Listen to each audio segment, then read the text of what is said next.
on the Periscope live, and then we are going to be off and running. Got a good guest tonight, Connor Dawson. Connor is a hitting coach, hitting instructor, player development coach from Kansas. Interesting guy. Attended the 108 Performance Bridging the Gap clinic last weekend, so he's going to talk about that. And we're just gonna go. So if you got any questions, fire them off for Connor, myself. I'll take questions at the end for myself, but for Connor, checking the Periscope, making sure the Periscope is live on my feed. We are good here. We're good here. Let's see if I can share this around, and then we'll be going. Welcome into the Sunday Swings live show. My name is Chad Longworth. I am a player development coach. Twitter, Instagram, Facebook.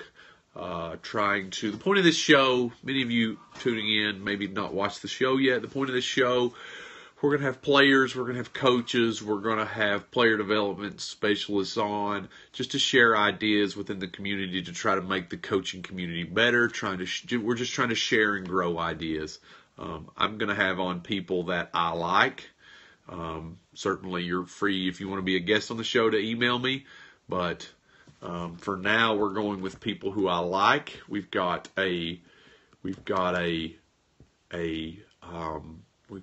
got a professional player in the works. I'm not ready to tell you who that is, but it will be good. It will be really good. Okay. So I think we're good. Is the sound okay? Can everybody hear me okay? Periscope, we're good. Make sure if you're on Periscope to retweet this. If you're watching this on Twitter, make sure you retweet the show. We're going to get going. Everybody good? Can everybody hear me? I'm not getting any response on if people can hear me or not. Good? Are we good? Sound, we're good? We're good. We're going. I get no comments on. Sounds good. Okay. We're good on Instagram. We're going to call Connor and we're going to get rolling. This should be fun. I don't know for those of you that follow Connor on the interweb, he's a good follow on Twitter. I'll let him tell you about that. Let's see here. We may actually have to. Let me see here. No, this is not what I want to do. 1 second. That's not what I want to do either. Technical difficulty on my phone here. Google Hangout. I'm going back, and then I'm going to call Connor. Sorry. I thought I was signed into the right account. Evidently I'm not. Give me 1 second. I should have been more prepared.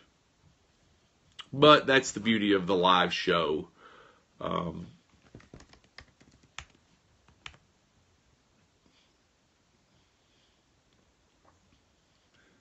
Okay, Google Hangout, and then we'll call Connor. Hopefully this will work.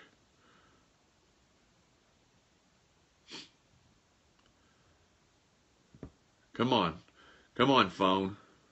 All right, here we go. I'm gonna get Connor's number, and we'll be off and running. 905. All right here.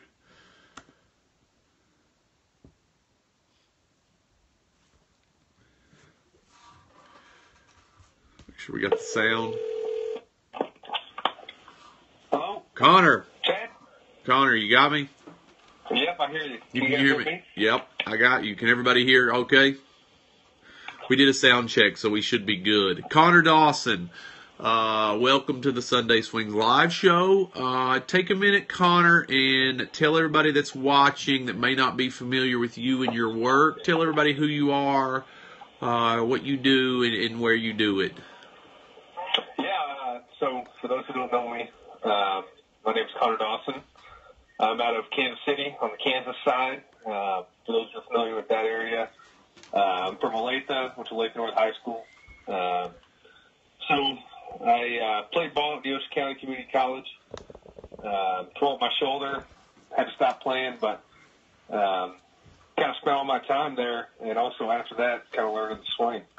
Kind of soak in as much as I can. Started following guys like Ryan Parker and Dustin Lind, Casey Fisk, those guys, and really figured out a couple things about the swing and kind of helped me explore it. I've done instruction, private instruction, one-on-one instruction on my own. I've done it at Premier Baseball in Kansas City. I have coached at St. Thomas Aquinas High School in Kansas City. And I'm actually currently coaching at Benedictine College. It's an NAIA in Ashton, Kansas, up in the northeast side of Kansas. I also coach a high school college prep team called the KC Bullets. We have a 16, 17, and 18U team. Just 3 teams. 16s are all usually freshman guys, and 17s are a little bit older, and the seniors play on the 18s. Coach a guy named Dale Reed, who I played for in high school. He's been doing it for about 15 years now.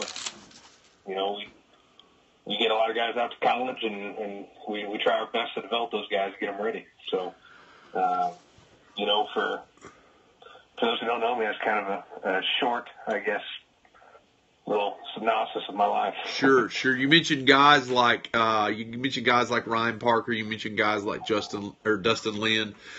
All fantastic follows. I try to tell as many people as possible, like, if you aren't following these guys on Twitter, like, you're just not curious enough to figure things out. Like I think your story's a lot like my story in that curiosity, you know, led you down a path, and you just kept going and kept digging, and you're continuing to dig and try to find good ideas and better ways to help players, which ultimately I think it should be the goal for everyone in doing this in the business of coaching and player development and whatever. So I appreciate your time. Connor, I was telling everyone before you came on about the 108 performance. If you watched the show a few weeks ago, I had Eugene Bleeker on. Eugene is, I guess, the owner. He's the head of development at 108 Performance. He had a Bridging the Gap. I'm calling it a conference. You guys call it whatever you want, but I was calling it a conference. Connor attended, and I wanted to have Connor on and talk a little bit about that experience with Bleaks and at 108 and bringing all those guys together. I was a little bit upset I couldn't make it out, but I will be at the next one, I hope. I hope he has the next one. I hope I'm still invited, but talk a little bit about that experience out there, Connor, at 108 with Bleaks and everybody out there. Yeah, so the 108 thing was killer. It was super cool. So I've actually known Bleak for now. I kind of met him through Ryan Parker. So I went out to California earlier this year and talked to Bleak, and Ryan and I went out there for a weekend. I think I was there for a day, actually. I went there between games. And Bleak was talking about kind of this idea of bridging the gap, you know. The thing that we always see is the lack of open-mindedness in instruction. And, you know, there's a lot of ego to it. There's a lot of pride to it. I'm right, you're wrong. And one of Bleak's ideas was to try to find a way to bring coaches together and try to kind of bridge that gap between I'm right, you're wrong, and get more open-minded. So he created the Bridge the Gap deal, and he called me about it, and he asked, you know, would you come out here for it? And I was, you know, I said absolutely, wouldn't miss it for the world. And so the whole premise of it was to, like I said, bridge the gap between the very closed-minded aspect of instruction and player development and the very open-minded. You know, not everybody's wrong, not everybody's right. Everybody has value with their opinions and their thoughts, and it's a matter of being able to choose and identify which of those opinions have value and can be useful for your players.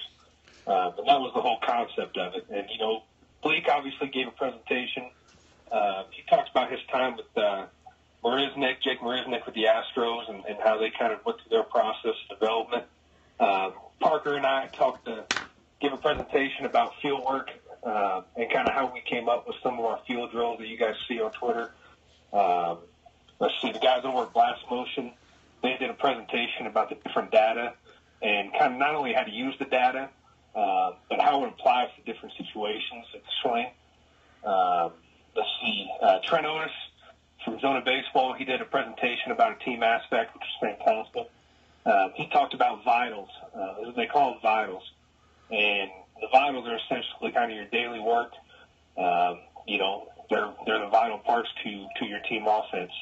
There's a lot of good stuff there that I got out of that, between building a program aspect of it, along with trying to develop players. It was fantastic. We did some stuff where we had everybody in the room talking. It was almost open forum. We had people discussing different ideas of player development. What do they do with their teams? What do they do with their players? And did we all agree with it? No. But the beauty of it was we were able to maintain conversation and kind of grow ourselves from it. Even if we didn't agree with it, we were able to grow from it and understand the value of other people's opinions, whether we like them or not. So it was a fantastic event. I would encourage everybody I would go follow Eugene Bleeker. I think it's 108 Performance. Bleeker's a stud. He's fantastic. And not many people know he's actually a pitching wizard. It's unbelievable what he knows on the pitching side as well. It was a great event. I encourage anybody, if you can make it to the next one, we will be having another one. Bleak has been talking about that. It was a great success. There's going to be a video. We had video taken at it, and there's going to be a video available to people with the different presentations and the different things that we talked about. So that it was awesome because Bleeker, me and Bleeker and Parker, we have a history together, and we were up at 7 a.m. and I don't think we went until 4 a.m. both nights. We're just sitting in the cage talking and just trying to grow, and that was kind of the beauty of it, was seeing everybody out there trying to grow for their players.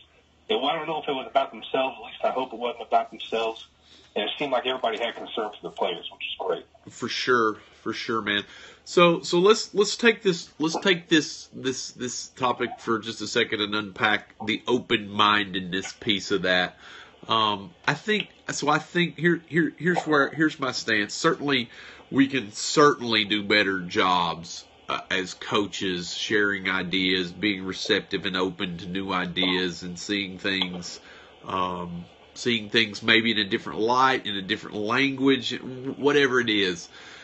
Connor, let's talk just a minute about open-mindedness, maybe from a player's standpoint.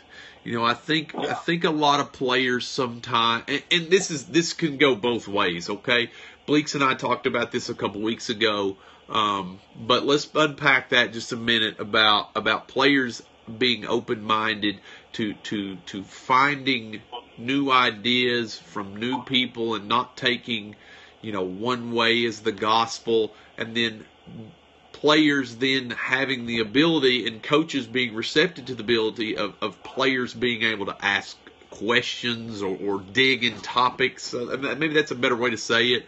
What are your thoughts and ideas on that back and forth relationship with players, as far as them maybe seeking other ideas and opinions, and I'm certain it's something you encourage, but share some of your thoughts and ideas on the open-mindedness of players to not get stuck where they are, believing there's one way and they've got they're searching for this perfect, because I love like the feel stuff you do, because that's just that constant search for your own identity, I guess is the way I should put it. Yeah, so like you said, it's kind of finding your own identity. And the tough part about sports in general, but more specifically college baseball, is being able to find an identity, being able to communicate that identity with your coach, and your coach being able to accept that identity. And that's a really tough thing to do, especially if you got guys that have had success, coaches that is, have had success for a long period of time. I think the most important quality, and we talked about this at the Bridge the Gap, one of the most important qualities you can have as a coach is the ability to say, I don't know. That's huge for me. And if you can admit that you don't know something, and that automatically opens up the communication lines. If you constantly just shut things down and constantly shut down the players from development, it creates the culture of scared playing. One of the issues I see with kids nowadays is they're afraid to try new things because they don't want to fail. Not to fail, they do fail, and that's where we get a lot of the youth baseball issues with kids just trying to make contact because Dad said make contact, or coach is yelling at him at a USSSA tournament in the middle of nowhere at the AA level to move the guy over. It creates a scared culture, and it creates a fear of failure. We have to learn by failure. Nobody figured out fractions right off the bat. So it has to be a thing where both people are able to communicate their ideas and also be able to admit that they don't know everything. And then, it comes to a point also is if you can't communicate your idea to the other guy, that's a whole different monster, because if we can't communicate it, nobody's going to understand it. So our players right now have this fear of failure.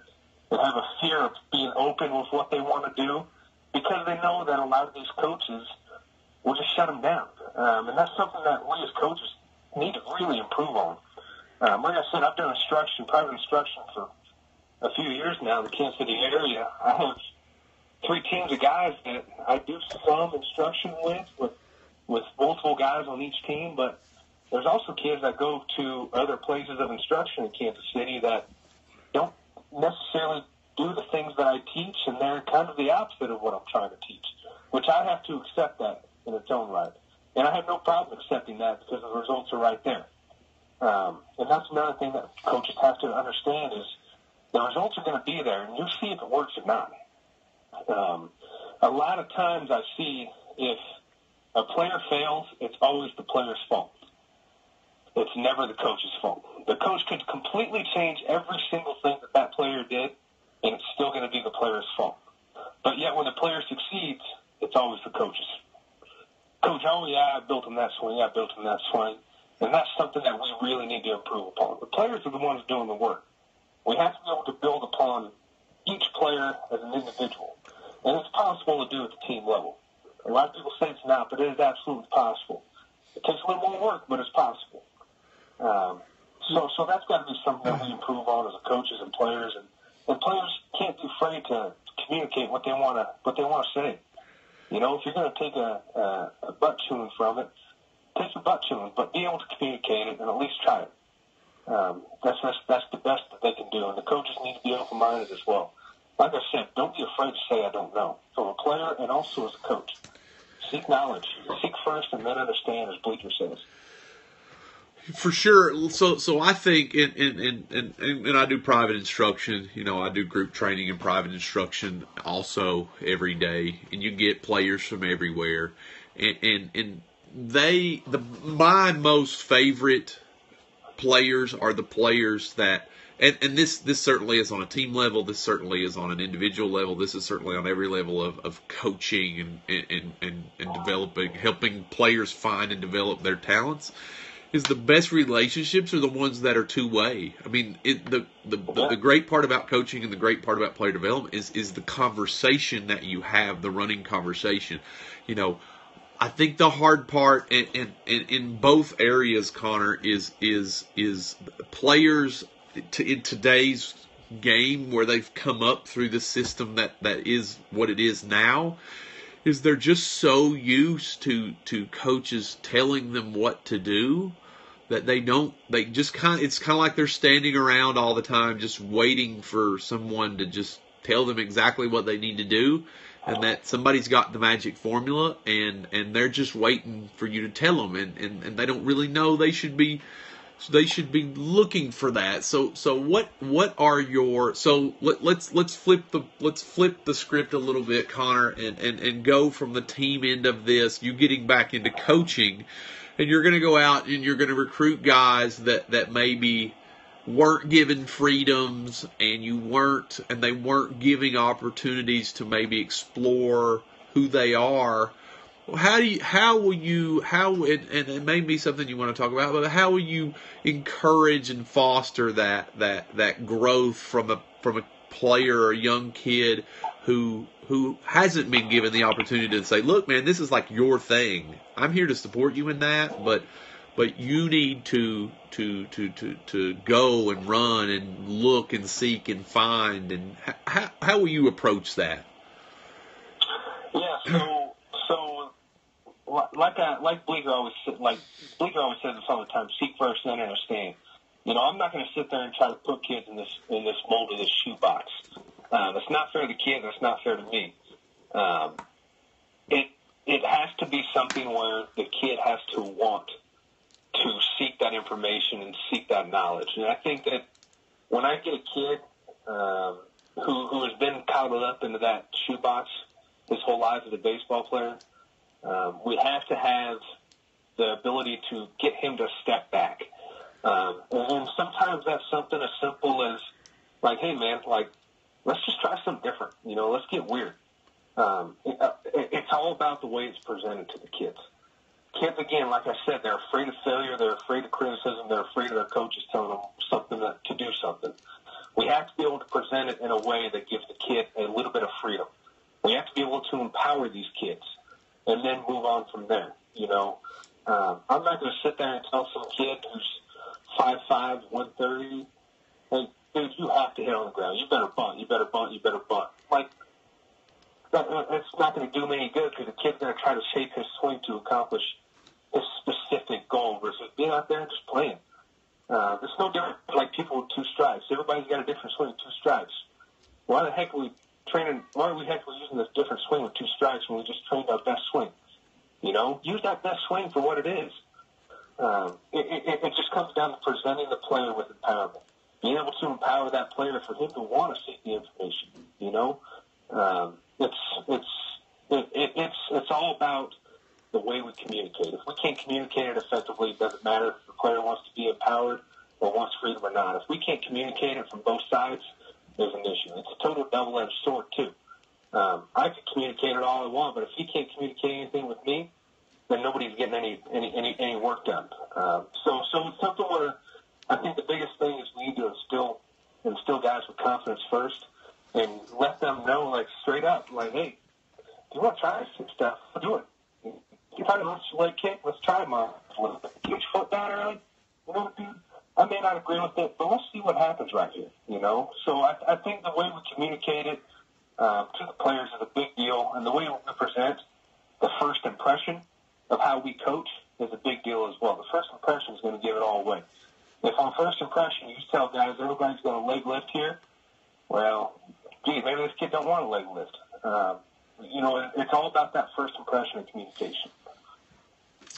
Yeah, I think so. So the empowering players and Bleecker talked about this when I had him on 2-3 weeks ago, maybe.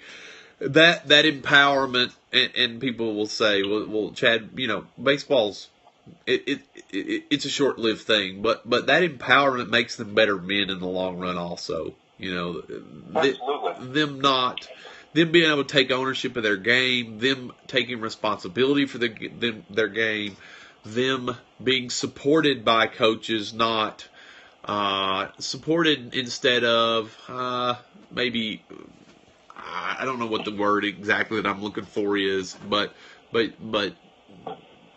that makes them better men in the long run, post baseball career, whatever that is. I don't know what the alternative would be, but I certainly support. I support guys like you doing what you do in the doing what you're going to be doing in the back in the field of coaching. for sure. It definitely makes the coaching world a better place. Connor, so one of the things that we talked about earlier and I wanted to talk about is what are some of the things now, and you may have already talked about all of them, maybe even from a practice standpoint, maybe even from a development standpoint, maybe from a leadership standpoint. What are some of the things now that you will take from being on the player development lesson training side, going back into coaching in college? What are some of the things that maybe you did do or you didn't do before that you will do now? What do you think you're better at now, back on the field, than maybe you were before? Yeah, so I think one of the big things is being better at evaluating and assessing guys. In the past, it's a little difficult to assess guys because, on a lesson standpoint, we're just having a 30-minute lesson once a week like I've been. It's really hard to get a true eval done. It's hard to make measurements. It's hard to test guys for consistency in their body and the strength side.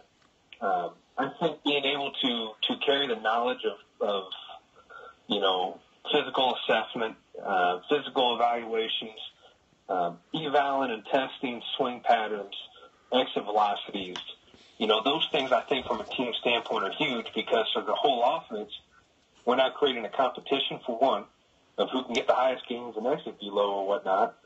But two, we create a mentality within ourselves to beat our previous test results. Can we beat that 94-mile-an-hour exit velo? You know what? I don't know, but let's try these weighted bats and see if we can make it happen. Being able to evaluate guys is going to be a big deal. And for the level I'm at, I have a little more flexibility at Benedictine to be able to eval some guys. From a strength side, we don't get to deal with the strength side in the lesson stuff. It's really difficult because, you spend 15 minutes doing some sort of corrective exercise with a guy. Well, mom and dad usually aren't very happy with that when the kid only gets 10 minutes of hitting. So then the kid's not seeing you. So there's a definite client to coach there's a feel that you've got to work right there in the individual side. From a college side, the kids are on their own. If they want it, they're going to come seek. And we're available for it as well. And that's one of the things we tell our guys is, hey, we're available. All you got to do is shoot us a text. So I think the ability to bridge the gap between the typical 30-minute lesson model and the limited amount of work that we're able to do from both a client-coach relationship as well as just a time perspective is huge. So I think the eval process is going to be better. I think the overall development process from a physical standpoint and how it relates to our swing, us fueling the ground ball, us throwing a baseball, I think that's a big part. From a communication standpoint, from the group training and all that, I think that's huge. I've learned more about communication with kids better than any time, even as a player. We communicate much differently as players than coaches, and being able to kind of bridge that gap between the two is huge. We were talking, Parker and I were talking about, you guys know Pete Lawrenson, who was coaching up at Nyack and also at Iowa. He's with the Indians low-A team now. One of the things Pete is able to do is he's able to create a culture with the guys. The guys get along with him. He gets along with the guys. He's not their best friend, and they're not his best friend, but there's a mutual respect for what they're trying to do. So being able to create that culture and seeing how that culture is built is a big deal. And it's a little easier to do from the team perspective because we don't have mom and dad sitting over breathing down our necks. And that's a big part of it, and it's totally understandable, what they're trying to do. They're paying money for that time period, not to, sit there and lift weights and while you're trying to teach a swing. They want you to teach a swing. So being able to bridge that gap is going to be huge. And from a communication standpoint, it's the same thing. Being able to bridge the gap from group instruction to a team setting is going to be huge. Letting guys understand this is your role. You can grow out of this role. Let's work on it. That's a big deal for me, is being able to bridge the gap between the two. For sure. I think when we talked about this earlier, I think there's value that we can all learn, and certainly Bleecker tried to do this at 108. Is there's value from player development guys to on-field guys, and on-field guys bring value to player development guys. We all need to do probably a better job of working together, but it goes back to the beginning. We were talking about the pride and ego and the open-mindedness. The on-field guys and the player development guys are, the on-field guys just have more access to maybe game-related data than indoor, training player development guys like myself, who are, exit velocity, launch angle, barrel speeds, weighted back, like that whole world. One of the things that you talked about, and one of the questions that I get a lot, and you see this too, and one of the big misconceptions about people like Kyle Bodie who do a lot of research and data. Data doesn't create confusion. It creates clarity and answers for players. Like you said, like you can give a player a lot of freedom if his exit velocity goes from 90 to 92. You can give him a lot of freedom to get that done, and I think I think that makes some coaches uncomfortable that maybe what they know doesn't it's not backed by data, so they run from it, and then maybe they shade to it because, well, it's not important. And I think one of the misconceptions, and one of the things that will be interesting to see how it goes for you is implementing that data-driven approach, that exit velocity approach, that development approach in what you're doing on the team side. Am I correct in saying that? Yeah, it's tough. Excuse me. I remember the first time I went on Kyle's site. I remember the first time I went on Driveline. I'm seeing articles with these graphs and numbers and data. I turned that thing off, and I said, then I went to it again because I kept seeing it retweeted. Then I went to it again, I had the same thing. Like, what the heck is going on here? I couldn't do math. Like, what is this crap? This ain't baseball. Went out of it again. Then I finally went on there, and I was like, you know what? This dude's got some dudes running around, right? This has got to be something here. So it took a lot of time for me to really try to understand that data. And I didn't know what all of it meant. I still don't know what some of it means. Sure. But I tell you what, he's a lot smarter than all of us. Try to learn what it means, because in the end, it's a training tool. There's a lot of people that say they hate exit velo and launch angle. Like, everything has a launch angle. Like, it just does. Yeah. Like, Babe Ruth. Babe Ruth had launch angles.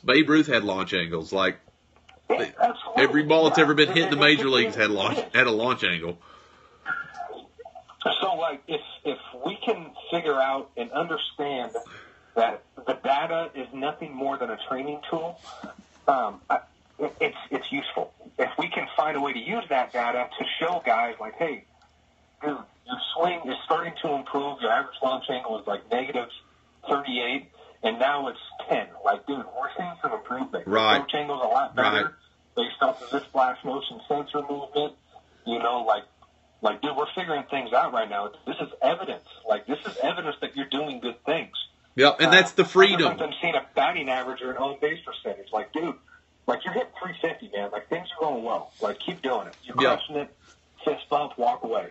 Like, that's all that the data is. It's a reinforcement and evidence that we're crushing it right now. Or, dude, we're horrible. Like, we got work to do. Like, and from a team perspective, it's a little tougher, and especially like different levels. Not everybody's got 3 hit tracks in the cage at Division I college, Right. There's got to be ways to get creative, and there's got to be ways to help guys understand measurements and evidence and back their points up between how they're trying to communicate to both their bodies and also the coaches and other players what they're trying to do. But in the end, it's a training tool. It can't be denied. It's evidence. It's right there in front of your face. And if you deny it, you're just trying not to understand the data. You're not trying to make your guys better. You are conceding that you don't want to do research and you're lazy. And that's what the bottom line is. At least in my opinion. The data's there for a reason. Yep. It's true evidence. It can't lie to you. I just think it. It needs to be stressed that it's a training tool. That's all it is. We're not sitting here saying, dude, in game, it's the second at bat. You're not pulling a guy aside or yelling from the third base box like, hey, you need a better launch angle, like 25 degrees. That just doesn't happen. It's a training tool. No, I don't know. You probably saw that piece that on that Eric Burns did this week on MLB about that. So yeah, for sure. The thing about the data that I love is just it gives players freedom, and it gives them clarity in the feedback. They don't, you don't have to listen to what I say per se, but here is your result, and here is what it is, and here is what it needs to be. And then, like you said, let's get weird and try to figure this thing out to get the input that's going to give us the output we're looking for. To me, there's not, and I say this to coaches a lot. Like, why would you guess when you don't have to? Like, you don't have to guess. The numbers are there. Just use them, because you don't have to guess anymore. Don't guess. Yeah, it's not like we're trying to figure out science, No. We're not trying to figure out if the Earth's flat or if it's round. We have numbers that say that, hey, the Earth's round, guys. Like, cool. Yep. Okay, let's move on to the next problem. Let's go. Yeah, let's figure this thing out. Like, because I don't know. I'm like you. It's there. Let's use it. If it's a better tool for a player, if it gives a player more freedom, better opportunity, better two-way. Like I find this is my experience with working with college guys. The ones that I've worked with is the ones that are really, really curious and interested about the data. Their conversations about what they're doing are so much better. They're so much better because they're asking a lot of questions. I'm giving them feedback, and again, and you said this, and this is great. The freedom to say, look, man, I really don't know. Let's keep digging at this thing, and let's watch your video, because I have a Hit Tracks and use the video, and I'm a Diamond Kinetics guy just because it works with the Hit Tracks. But let's keep looking at your numbers. Let's keep digging at your numbers. Let's keep watching your video, and let's arrive at an answer together. Because quite frankly, right now I don't know. It's a team effort. Like I said, it's a two-way street. It's got to be both coaches and players. Absorbing it all and communicating it all, For sure. Connor, it's been awesome. I told you 30 or 40 minutes. We're running on about 37 right now. Tell everybody one more time where everybody can find you on Twitter, and tell them the school that you're at. If you're a player in the Midwest looking to hit homers, if you're a hitter in the Midwest and you're looking for a place to play and develop as a hitter, Connor Dawson is your guy. Connor, tell them who you are and tell them where you're going, and they'll find you on the internet. Yeah, so you can find me on Twitter at Coach Doss. It's pretty simple, Coach DAWS. If you want to follow me, it's about football season, so prepare for the Kansas City Chiefs hot takes about our new fantastic quarterback, Pat Mahomes. Yep. The third. Former Texas Tech. You can find me for my fall team, our college prep team at Casey Bullets, CaseyBullets.com. And I just took a job at Benedictine College, where I'm going to finish up my degree, which is awesome. And then I'll be coaching baseball, working with hitters and catchers, doing some recruiting stuff at Benedictine College. We're an NAIA up in Ashton.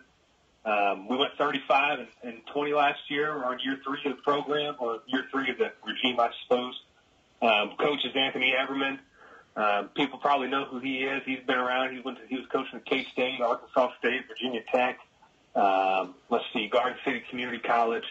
He's been around the block. He's coached with some phenomenal guys, and a lot of what I'm doing already, he's been doing it for years now. That's a lot of the reason that they went from a 20-34 record to a 35-20 record last year. We're bringing back a dude who hit 21 jacks. We're bringing back another guy who hit 15. This program's heading in the right direction. It's fantastic. It's a joy to work there. Coach Adam Hilker was a phenomenal shortstop at Northern Colorado. He does all the pitching. He's a Colorado guy, which makes our Rockies, Royals, and Broncos, Chiefs games a little bit more fun. But it's a fantastic atmosphere, fantastic staff. The kids that I've gotten to know so far are fantastic. turf field. It's got everything. It's awesome. So if you're curious in Benedictine College, check us out. I think it's ravenathletics.com, and feel free to shoot me an email. Anybody can shoot me an email if they ever have any questions. It's cdawson@benedictine.edu. If you want my number, feel free to DM me. You can ask Chad. Chad, feel free to give it to anybody you want. Got it. I'm always open to learn and talk to people. All right, man. Well, appreciate you coming on. Connor, good luck, and hopefully we'll cross paths at some point. Yeah, it'd be fantastic. I appreciate it, Chad. All right, man. All right. Thanks. Bye. We'll see you. All right, bye. Connor Dawson, fantastic. I hope you guys enjoyed that. Connor is really, really good. He's a great follow on Twitter. He will do a great job at Benedictine College in Kansas. If you're in the Midwest and you're looking for a guy to help you grow and develop your talents as much as they can be as a hitter, Connor would be an excellent resource. Any questions? I want to take questions maybe during these interviews at the end, but are there any questions from Periscope, Instagram, or Facebook? Our Facebook crowd is just non-existent. So my mom watches on Facebook, but that's about it. Any questions? That was a great interview. Him and Bleak. We got to get Parker on. Parker, I don't know if you're watching this. I got a guest, hopefully keeping my fingers crossed for next week. He was going to come on this week. Scheduling conflicts, so we were able to get Connor this week. Appreciate Connor coming on. Obviously, that was an excellent conversation for you. I hope you enjoyed it. If there are no questions, then I guess I will end this. I appreciate you watching. Be sure to follow me on Twitter, Instagram, Snapchat. They are all at CLong Baseball. I forgot to upload last week's Q&A Sunday Swings. I will do that. I promise. I'm sorry. It was a big week. I went to Charlotte yesterday. I worked with Charlotte. That's a good question. Hang on just a second. I went to Charlotte yesterday for a youth clinic. If you're looking for a clinic, if you want me to pack the hit tracks up, bring the weighted bats, just kind of give you an outline of the player development program, then I would love to come and visit your facility. I do private clinics. I do private evaluation clinics, private bat speed development clinics, and I'm going to be in Myrtle Beach hopefully in about 2 weeks. I'll be in Orlando in October, maybe going to New York in January. Guy sent me a message on Instagram, maybe going to New York in January. So if you're looking for a private clinic, anyone can set it up with me. I'll give you the terms. We'll discuss how to set it up. I'm coming up with a few more options to make it a little easier for people to do. That is that. I got the online player development program is now $99. It's below $100. That's a year's worth of back-end content. I write on the message board back there. I write articles on the message board for discussion pieces. We got the video lesson part now, which if you want to send me video lessons and you want me to give you swing feedback, I appreciate it. If you bought the program, I appreciate it. It's awesome. I'm looking forward to it. There's a question on Periscope. How do I handle the backlash from coaches about what I do? I don't pay attention, honestly. If you are throwing, I'm not gonna. One, here's the thing. Charles Barkley said this. If you spend all your time worried about people who don't like you, they're never going to like you anyway. The people that do like you won't like you anymore. So people that disagree with me, like, I don't worry about it. I'm not afraid to engage in a conversation because maybe I can learn something. But if all you're going to do is just disagree, I don't pay much attention. If we're going to argue about ball in the air, ball on the ground at this point, I'm not paying attention. Now, if you want to discuss what the best ways to get the ball in the air are, I'm listening. But if you're a coach who's going to argue ground ball versus fly ball at this point, I'm not listening. And I'm not listening because I'm proud of that's my way. That's not my way. That's what the data and numbers show. So that's what I do. More specifically, are players confused more when coaches disagree? I don't think so, because players are pretty smart, and the information and data that supports the approach is out there. Like, I'm not plucking balls out of thin air, approach out of thin air. How do I keep them from being confused? I don't. I mean, they're free. The internet is full of information. It's the greatest thing that's ever happened. I'm in the middle of nowhere, Virginia, talking to you on the internet. The internet is awesome. Okay, so the information is out there. But I try to share as many graphs, as many supporting data points as I can for players that follow me, so that they can know, like, look, I'm just not out here jumping up off the ground saying ground balls suck, hit the ball in the air just because I want to be cool. Like, this is the information that supports what I am telling you. That's what we do. That's what we work on. That's what we try to develop. That's the Weighted Bat program. That's the data. That's the Diamond Kinetics sensor. We're trying to improve swing planes. We're trying to give players freedom to move and understand their bodies, and let external intent be the governing body. That's what we try to do. If other coaches disagree with that, I don't know. But here's what I will say: if you're a player and you don't do your homework about a college, and you end up at a school that makes you hit backside ground balls for 4 years, that's your fault. Don't do your homework about the college. Like go on the internet and look at their home run and slugging numbers. Those things don't lie. The coach may not answer you truthfully because he wants you to come play for him, but his team numbers don't lie. Like if you're a home run hitter, if you have power potential, if you have mid-90s exit velocity, and you're looking to elevate the ball offensively, don't go to a school where they had one guy that hit 6 homers in a college season and they had another guy who hit 2 and another guy hit 1. Don't do that. Like, you don't even have to ask the question. Just look at the school's numbers and it's right there. Below that, high school's a little tougher. High school kids, A, they don't know, but B, they're so influential. They're so influenced by people of authority that high school coach that shades what I do. It's their choice. It's their career. Like, you can choose to do what he's telling you to do, but the fact of the matter is, players that hit balls harder, that launch balls higher more consistently, have more opportunities and are better players. So, I mean, that's not my opinion. That's the truth. Those are the facts. Like, the data is the data. It's there. I try to share it as much as I can on my Facebook, Instagram, Twitter to give players clarity. That's all. I don't spend as much time as I spend on Twitter and Instagram, just because I really and truly, my sole mission for all of this is to give players answers that I wished I would have had when I was a player. I mean, I said yesterday at the clinic at Charlotte, I don't consider myself a coach.